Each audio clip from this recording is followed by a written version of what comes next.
I'm the kind of man who'd not harm a mouse, but if I catch somebody breaking in my house, I got a 12-gauge shotgun waiting on the other side.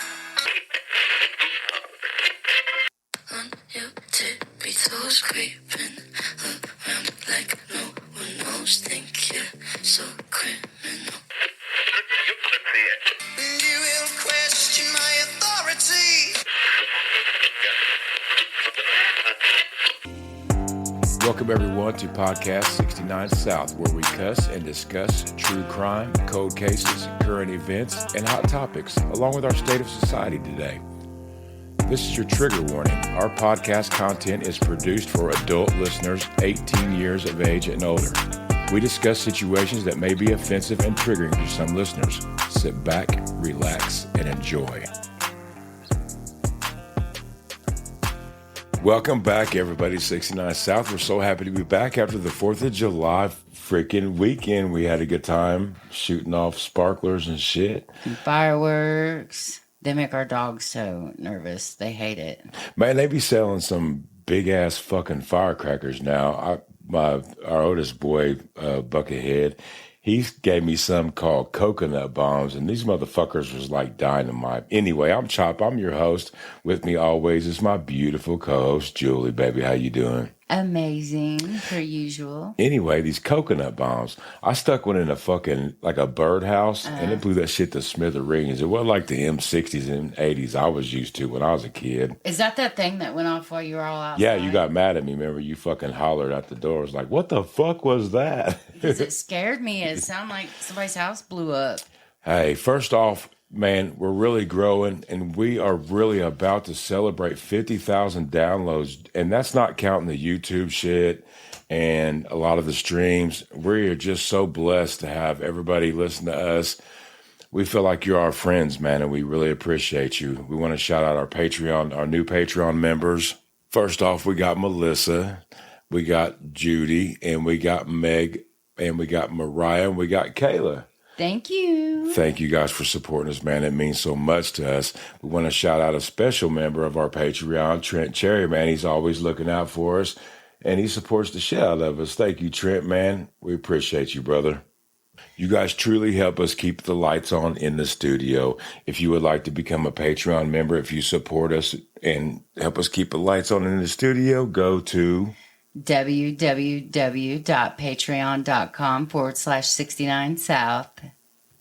And you can sign up there. We have a $5 mile marker 5 tier, and then we also have a free tier. You get access to legal documents that for the cases that we cover, and we also post exclusive Patreon episodes, and you do get early releases as well. So without further delay, we're going to get right into this story because it's growing and it's getting hot real fast, real quick. We're going to talk about Morgan D. Stapp, a 32-year-old mother of 7 from Indianapolis, Indiana. She was arrested on July 8th of this year and charged with a level 2 felony for attempted child sex trafficking. The charge stems from allegations that Stapp used Snapchat to offer her 7-month-old daughter for sexual acts in exchange for $400. The probable cause affidavit reportedly details these communications, including explicit messages and photos of the infant sent via Snapchat. The FBI began investigating Stapp in November of 2024, indicating that the case had been under scrutiny for several months before her arrest. Stapp was apprehended at her home around 10 a.m. on July 8th, 2025, following the issuance of the warrant on July 2nd.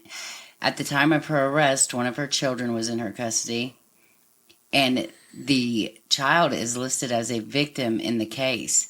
Stapp is being held on a $200,000 bond in Marion County, and the attempted child sex trafficking charge carries a potential sentence of 10 to 30 years in prison. Now, I have to say, when this story first broke, we were going to do this story like ASAP because I was literally disgusted thinking, how in the fuck could a mother do this to their baby?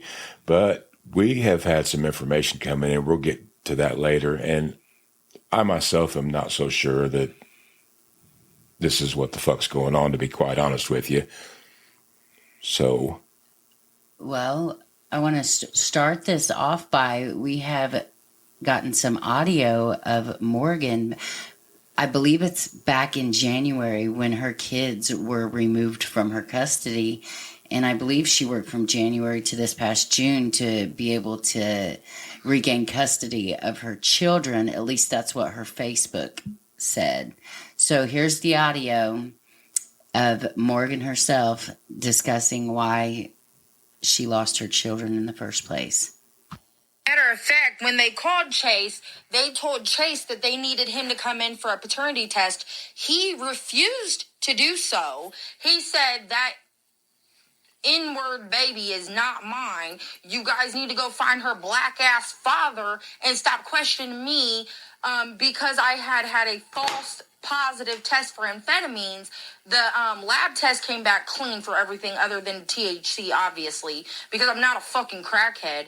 And second of all, Chase told them that the only reason he knew me is because I invited him to a party where we were all doing meth and heroin. So then they snatched my fucking kids the next day.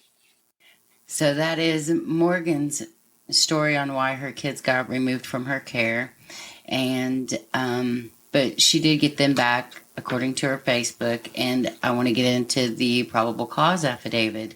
So on December 16th of 2024, the Metropolitan Police Department of Indianapolis was notified by an FBI agent of a tip from the National Center for Missing and Exploited Children.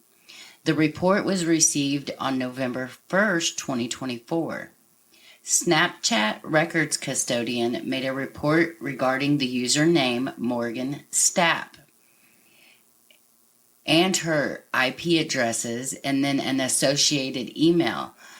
The report shows 3 photos of an infant and the text stating, and I quote, "You can fuck her for $400, half now, rest after. I'll send my address.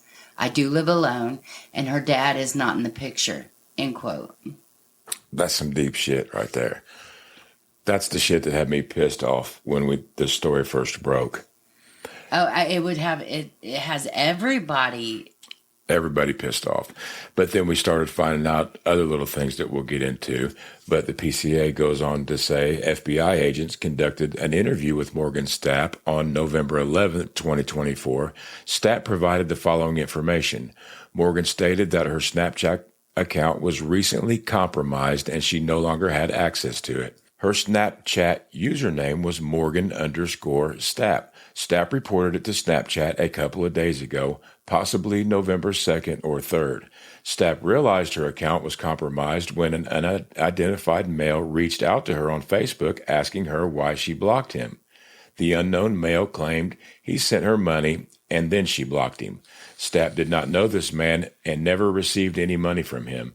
Every time Stapp tried to log into her Snapchat, her account, it stated her account had been banned. On October 31st, 2024, Stapp received an email from Snapchat indicating her account was permanently banned due to online commercial sex transactions. She also received an earlier email from Snapchat on October 18th. When we started doing this story, I didn't realize how much saying Snapchat and Stapp was going to be such a tongue twister. Very much so. But the call indicated that the phone number associated with her account was replaced with another one. However, the email did not list the new phone number that was attributed to the account. Stapp has tried unsuccessfully to reset her Snapchat password. She identified her email address as, and we redacted that, she did not receive any other notifications from anyone else about someone having access to her account. Stapp has 7 children, including her daughter, 7 months old, another child 2 years old. Stapp was focused on getting all of the photos of her children back from Snapchat. She had photos of her children throughout the years saved in her Snapchat memory. Stapp has had her Facebook and Snapchat accounts hacked several times in the past, and she indicated she was on her 5th or 6th Facebook account due to the compromises. I think I'd quit Facebook if it got to be like that. You know, it's weird, and I'm not saying nothing bad about anybody, Right. but there's quite a few people that I know that always say their Facebook gets hacked, but it's always somebody that's, well, a few of them I know are somebody that gets drunk all the time and texts and messages people, and then they're like, oh, my fucking Facebook account got hacked. Oh, so they don't have to take the heat. Right, so they just started a new Facebook. I'm not saying that's what happened here, you know. I mean, obviously this girl had went through a lot. I mean, whether it was, you know, obviously it was something to do with maybe addiction and maybe relationship status and her kids getting took away from her. But anybody that has fucked with DCS and had to go through their, you know, the jump through the hoops to get their children back from DCS, she obviously busted her fucking ass to get them back from, what was it, January to June. That's quick. That's really quick. And then, so the allegations are saying that she did all that work to get her 7 kids back, according to her. Mm-hmm. And then, bam, she's trying to sell her 7-month-old baby. That's kind of doesn't jive right to me. But we got some more information. Let's get into it. Stapp was shown images from the Snapchat account. She identified 2 of the images as her daughter, ES, and 1 image depicting her daughter, AS. She was shown a message from the same account that read, "You can do bad things to her for money," pretty much. I hate saying that, so that's how I'm going to say that. Half now, rest after. I'll send my address. I do live alone, and her dad is not in the picture. Stapp was not familiar with the messages and denied ever posting them. She stated she purchased a new phone a couple of days ago and sold her old phone. Throughout the investigation, the detective discovered that Morgan had an interview with a DCS family case manager on November 22nd of 2024. And she stated that she lied to the FBI agent about getting a new phone, and the phone currently in her possession was the phone she used to access Snapchat, stating, "I wanted the FBI to leave." So she was saying she basically was bullshitting them, so she wanted them to get the fuck out of there. Mm-hmm. So this is around the time that she was having the problem with DCS, and we know that she was allegedly trying to sell nudes and probably had a bunch of provocative pictures on there. So maybe that's why she was lying to the FBI agents. Plus, she probably wanted them to get the fuck out. Right, but I mean, that's still pretty bad evidence against her that she's telling somebody, "Oh, I lied to the FBI." That's perjury. You can't lie to the FBI. We'll be right back. Hey everybody, it's Chop here at 69 South. We have gathered quite the following of new and faithful listeners. In fact, we're in 72 countries and 1,600 cities. It excites the shit out of us, to be honest. We have countless downloads and streams. If you're a small business starting out or an accomplished business looking for some good advertisement, shoot us an email at 69southpodcast@gmail.com. The 6 and the 9 are numbers, southpodcast@gmail.com. Thank you for listening. Have a good day. We will send you a advertisement package.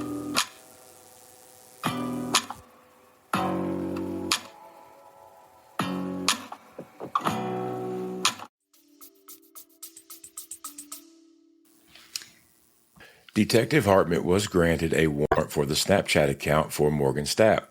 Under the cause number, blah, blah, blah, Detective Hartman was able to locate in the Snapchat return a file labeled IP_date. Snapchat captured when the server received a login attempt. The login history showed on October 26, 2024 at 11:54 UTC, this account logged in and used a certain IP address. This also shows that the login was successful using an iPhone 10.2. It also shows this iPhone 10.2 was used twice to log in to Snapchat on October 10th, 2024 at 19:56, which would be close to 8 o'clock UTC, and October 10th, 2024 at around 9 o'clock.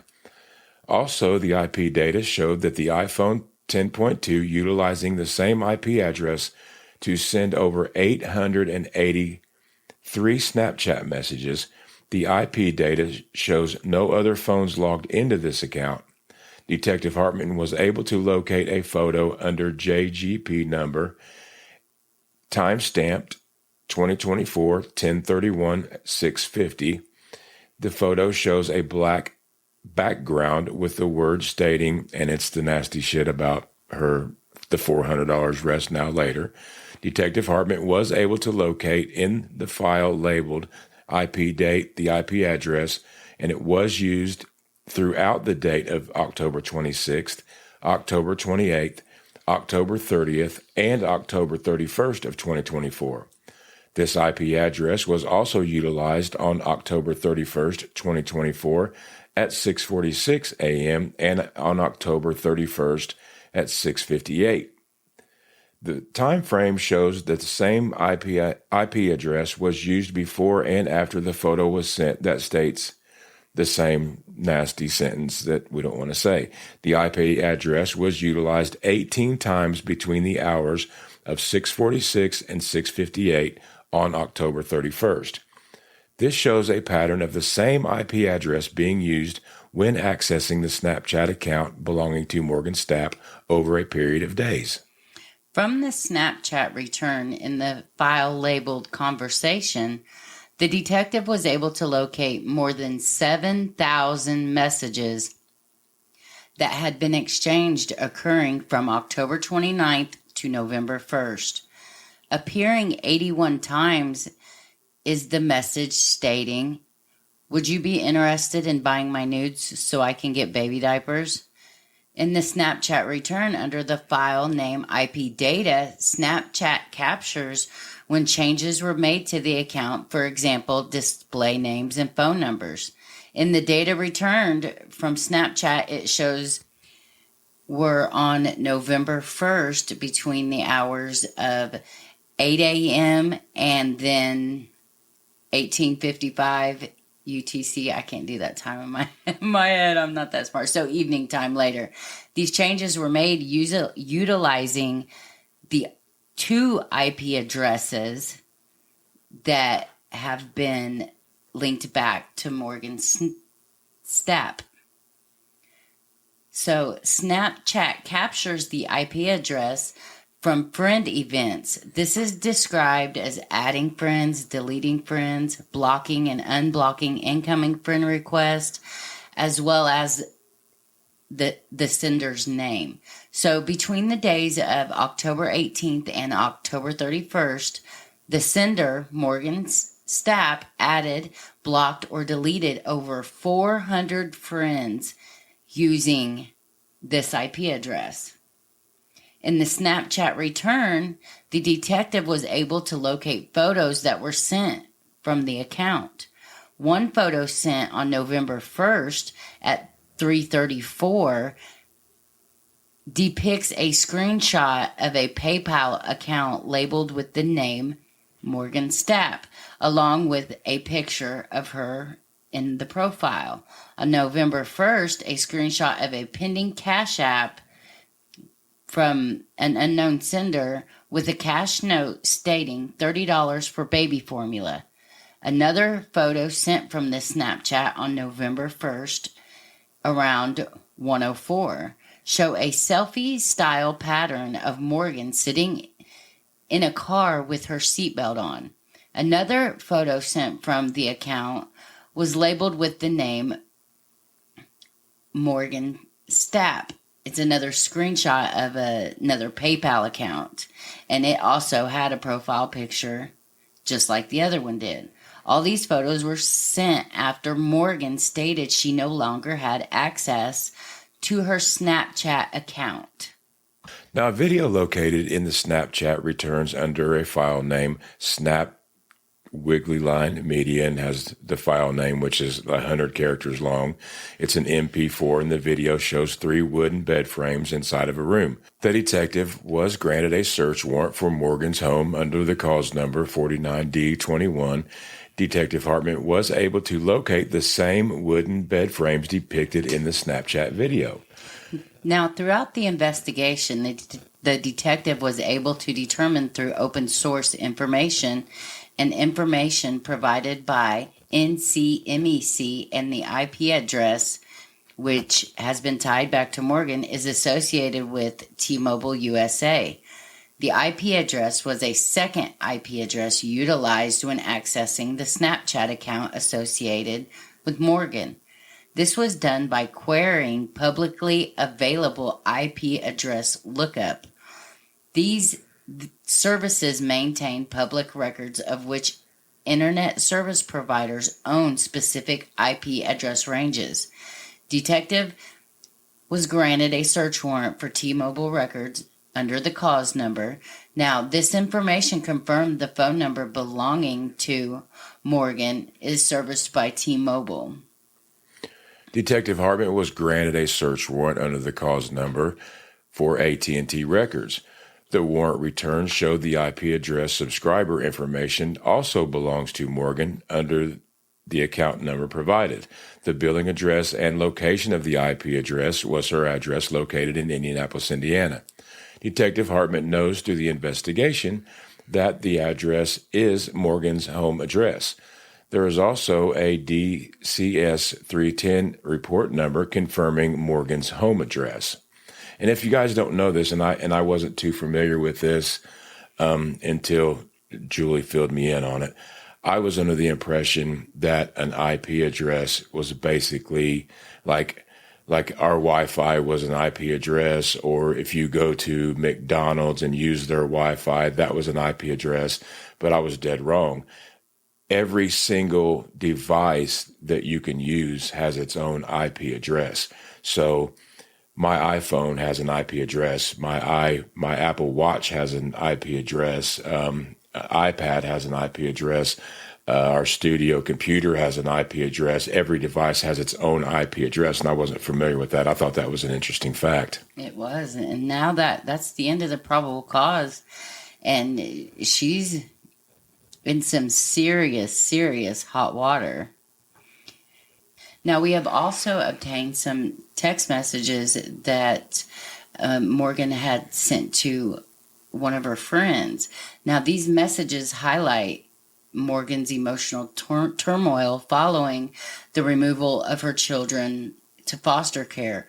Her use of crying emojis and claims of hallucination and trauma suggests mental strain, possibly made worse by the recent investigation, because she knew there was an investigation going on for months before she had sent these messages. With the crying emojis, it literally says, "I just want my kids, bro." And like you can tell she's upset. Mm-hmm. She's going through counseling. She's expressing how much she has suffered so much, from the trauma. And she's saying now her life is being threatened. Yes. Now, the mention of her life being threatened could indicate perceived external pressure or harassment, but no specific source is identified as to who threatened her life.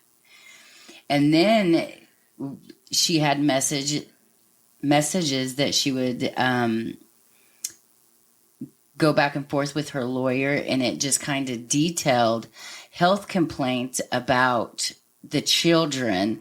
She expressed concerns for her children in foster care, including allergic reactions, strep throat, diaper rash. She mentions alternative products, brands that her children wear best and don't break out in. And she has questions that the care provided, and she's unhappy with the foster conditions. And that's really stressing her out. Right. I mean, the messages we're looking at and the information that we obtained, it shows that she's not a mother that just obviously doesn't give a shit. She knows what her kids are allergic to, the brands of shit that breaks her babies out, what they do when they have certain kind of sicknesses like strep throat. She goes on about certain pain relievers and brands that her kids can and can't take. I mean, so she's definitely involved in her kids' health before this shit happens. this could be one of those deals where she may have fucked up and got high and they found out about it. Yeah. And they come and maybe her house wasn't up to par. So they, that's why we played that voice clip of her, because she was explaining that she had a clean test, but she may have went to a party and indulged, and she thinks that's why her children were took away in the first place. Yeah. Now, her friend sends her a message and it says, "That breaks my heart for you and them. They all have been together their whole life. Your son is probably so scared. I wish Brian would just admit that he is your son's father." And her reply was, "I wish he would too." And then she says, "DCS is making the paternity test happen with Kevin, so we shall see." So these messages tie into an ongoing paternity dispute with Kevin Silva, who was released from incarceration on June 2nd, 2025, and is now in immigration custody. Morgan kind of had an unwillingness for paternity test, and it makes sense because she's in these text messages, she's wishing that another man would admit paternity of her child, or, she's possibly reflecting a shift due to Silva's deportation proceedings. And then the friend's comment about another man suggests there could be another father. She has several children with several different fathers, so I'm sure that adds to the stress. That's complicating the family dynamics for sure. Now, the messages that we read from her to her friend, our source, also said that her home base, speaking about her DCS caseworker, has told her to file a restraining order first thing Monday morning on the Silva character. She said that she has to call the prosecutor's office Monday to find out if he has an immigration hold. Her home base is trying to help me build a case against him in hopes he does get reported. So she's working with the prosecutor's office and the DCS office at this time that they're saying that she committed these crimes. Yeah, it might be a third party for the DCS. You know how they contract their services out, right? Something of that nature. But she's working actively to try to get him deported. But here's a little background on Silva and this paternity dispute. He is identified as the alleged father of 3 of Morgan's children. He has a significant criminal history that provides a little context to the family dynamics. He was incarcerated at the Miami Correctional Facility from December 2019 to June 2nd of this year for the following convictions: a level 3 armed robbery times 3.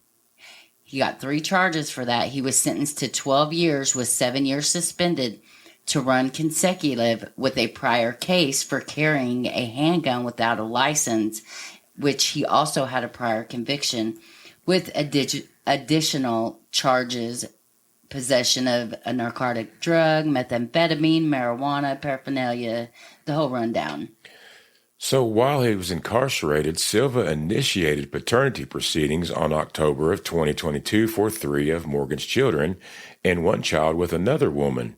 We'll call her Chelsea. The paternity case with Chelsea was resolved quickly as Silva verbally acknowledged paternity and no DNA test was required. In contrast, the paternity case involving Morgan's children were contentious. Stapp reportedly missed court appearances, and Silva's incarceration likely limited his ability to attend the hearings. The proceedings suggest resistance from Morgan to establish Silva's paternity, possibly due to personal or legal conflicts. Now, Silva is an immigrant from El Salvador, and he faced deportation proceedings facilitated by Stapp's cooperation with the prosecutor's office. At a hearing on June 17th, 2025, Silva was reported to be in immigration custody in Marion County. The court continued the paternity case on July 2nd, 2025, to be conducted via WebEx, with instructions for the court staff to locate and arrange for Silva to appear virtually.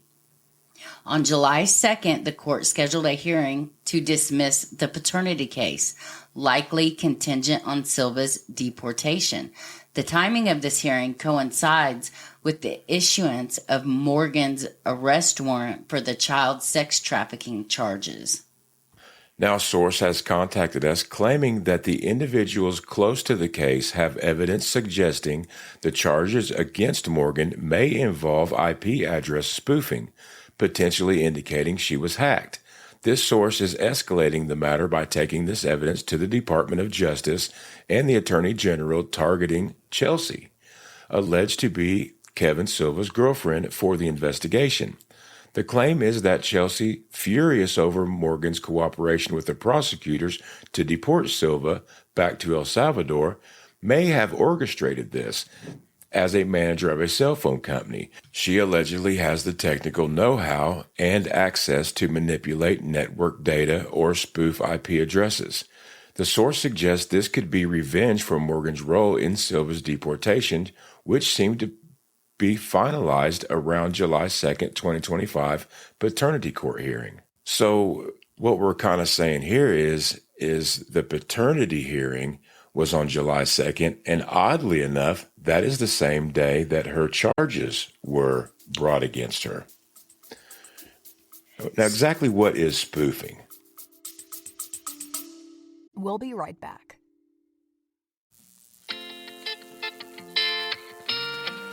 Hey everybody, this is Chop from 69 South, man. While we're taking a little break, get up, get yourself something to drink, grab yourself a plate of food. But hey, look up shopcitadjules.com, man. Pick up one of our badass 69 South t-shirts. A portion of the proceeds goes to victims, and it helps support our show. Help keep the lights on here in the studio. We thank you all so much for listening. Everybody, just take it easy and enjoy life. That's what it's all about. So, IP address spoofing is a technique where someone disguises their online identity by faking the Internet Protocol IP address that identifies their device on a network. Think of an IP address as a digital fingerprint for your computer or your phone. Normally, it shows where you're connecting from. With spoofing, a person can make it look like their online actions, like sending messages or accessing accounts, are coming from someone else's device or location. This can be done using specialized software or by exploiting network vulnerabilities. In the context of Morgan's case, if true, this could mean that the incriminating Snapchat messages tied to the child sex trafficking charge might not have been sent by Morgan herself, but by someone else pretending to be her. It's a curveball that raises questions about evidence integrity, but it's unproven without forensic confirmation. And I can see this shit happening. You have all these coincidences. You have the beef, to say, between, not directly maybe, but definitely kind of indirectly, with the baby daddy and the guy being deported. And this Chelsea girl's shitty. She works at a cell phone store. But that spoofing shit does happen, especially these day and age, because especially with phone numbers. Especially with phone numbers. And you would think if it could be done with phone numbers, a phone number is just like your phone's address. Yeah. I mean, I get calls all the time where, like, we run another construction business, and I'll get a call and I'll be on the job and it'll come up a phone number that's like a local phone number. I'll turn around and call the exact phone number back, and I'm like, hey, yeah, this is Chop from Chop Construction or whatever. And they'll be like, I never have called this number. And I'm like, are you sure? And I can tell the people ain't bullshitting me because sometimes it's a little old lady is like, I've Right. never heard your number before. I don't need any construction work and I don't know any. The first couple of times I'm like, are you sure you didn't do it by accident? I You know have what a I missed mean? call. Yeah, I mean, I'm looking at my phone here and it has this number. Is this your number? Yes, it's my number, but I promise you I haven't used the phone for 6 weeks. You know what I mean? So Right. the spoofing shit's a real thing, man. And the chick that was arguing with her, had beef with her, was pissed off because her boyfriend was getting deported. Deported her. That's her family. That's her child's father. Right. What would you do if somebody was trying to do that to your family? I mean, Whatever would I you want to could. get rid of her? I'd be wanting to spoof her shit too. I see And it. she's a manager at a cell phone store, so she Allegedly. knows allegedly a manager at a cell phone store, so she knows all about how to manipulate IP addresses because you can take a phone into a store and they can switch all your shit to a new phone. You know what I mean? Like Or boom. fix it when they got to get in system settings. Right. We've had people, when we've had problems with our computer, we give them access through an app to our computer. I mean, you could download an app on somebody's computer. Shit, you can even do it remotely. Oh, that's right. They've completely took over our Yes. computer and fixed it before. Yes. So they could have got our IP address. Why they were like, I'm just it's saying called it could something, be done. It's right? hard to Absolutely. believe. No, it's not hard for me to believe with the shit that goes on today. I've seen weirder shit go on. Now, this twist challenges the narrative that Morgan acted alone in the trafficking attempt. If spoofing did occur, it could point to a setup, but we must approach this skeptically. IP spoofing is technically feasible. Cybersecurity experts note it's used in various cyber crimes, but proving it requires detailed digital forensic, like analyzing server logs or metadata, which isn't even public yet. The cell phone company connection is plausible since cell networks handle IP assignments, but it's a leap to assume a manager could easily execute this without leaving traces, especially against FBI scrutiny that began in November of 2024. With Morgan, Chelsea's motive, anger over Silver's deportation, it makes sense given the contentious paternity disputes, but her involvement remains speculative without hard evidence submitted. It's just an allegation. The Department of Justice response will be key. Their resources, including FBI regional computer forensic laboratories, could uncover digital tampering if it exists. Well, the drama surrounding Morgan just keeps escalating. Right before her arrest, we uncovered text messages where Morgan admitted to hiding the alleged father of her youngest child. And now it gets wilder. There was an apparent altercation involving Colin Abner at a hotel on South Keystone Avenue back in 2023. And get this, he still had an open warrant at the time. It's clear Morgan's decision-making hasn't been her strong suit, adding another layer to this already chaotic story. Absolutely. And as crazy as it sounds, if the sources are right about the alleged IP spoofing, suggest Morgan may have been hacked. This could mean things aren't exactly what they seem. Morgan has consistently denied the child sex trafficking charges, and with our source stating evidence is being handed over to the Department of Justice, could now be looking into potential evidence tampering. We're hopeful all necessary steps are taken to uncover the truth of this case. We'll keep you posted on every twist and turn as it comes to us. I have to say that I hope and pray that she wasn't trying to sell this little baby and she did get spoofed, and that if that's the case, that they figured this shit out. That's best case scenario. Yeah, I mean, so if you're investigating this case and you have a way of figuring that shit out, dig into it for us, man, and let us know what you think.